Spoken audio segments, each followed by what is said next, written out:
SCP-127 semble être première vue être un pistolet mitrailleur MP5K normal. Des tests ont révélé qu'en dehors de la coque extérieure en acier, la totalité de l'arme à feu est organique et vivante. Les munitions de l'arme semblent être des dents humains. Cependant, les tests ADN des balles n'ont pas entraîné de correspondance pour toutes les espèces connues de la planète. SCP-127 dispose de deux modes, semi-automatique et entièrement automatique. Un grondement sonore peut se faire entendre lors de la commutation entre les deux. Après épuisement du magasin de l'arme, en généralement 60 coups, il faut entre 3 et 5 jours pour bénéficier d'un nouveau chargeur de munitions. Les tentatives visant à retirer le magasin ont abouti à un échec et semblent être attachées aux permanences à l'arme. SCP-127 ne semble pas être capable de se reproduire à l'heure actuelle. Les analyses n'ont décelé aucun organe reproducteur et ne nécessitent que de l'eau, du calcium et des protéines. SCP-127 a été initialement retrouvé dans la maison d'un certain monsieur James et monsieur a été trouvé mort d'une crise cardiaque dans la nuit du 17 novembre 1941. Le rapport du médecin légiste indique que monsieur mourut dans le courant de la matinée du 8 novembre, mais n'a pas remarqué d'absence pendant plus d'une semaine. Sa mort semble tout à fait normale en raison de sa vaste collection d'armes à feu. ATF et le FBI ont été dépêchés pour rassembler des armes.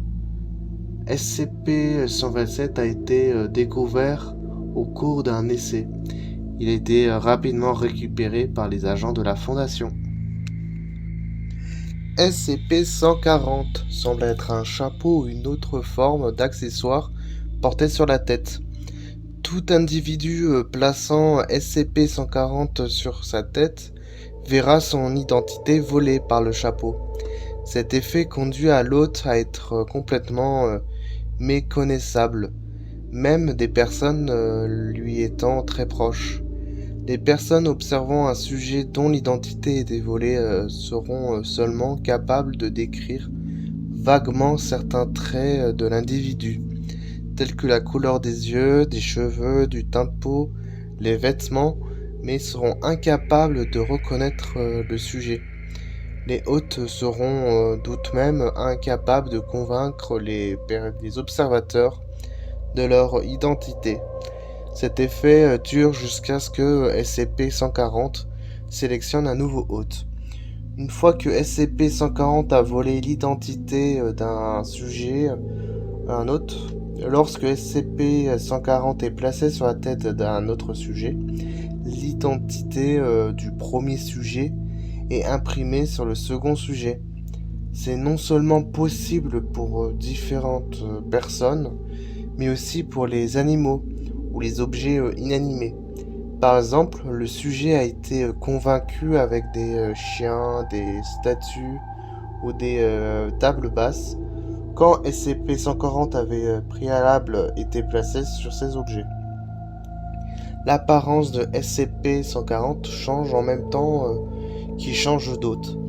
Toutefois, cet effet est seulement visuel.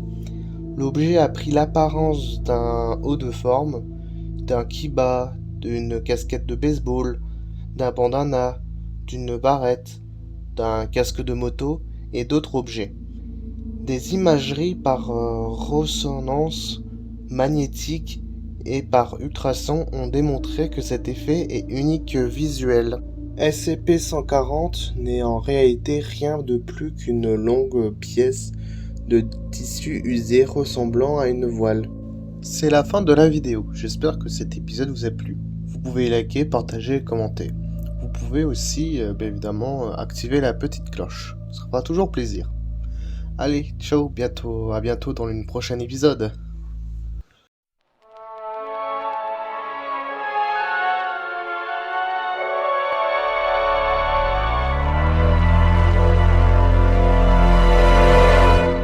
Sure, it's a common notion, perpetual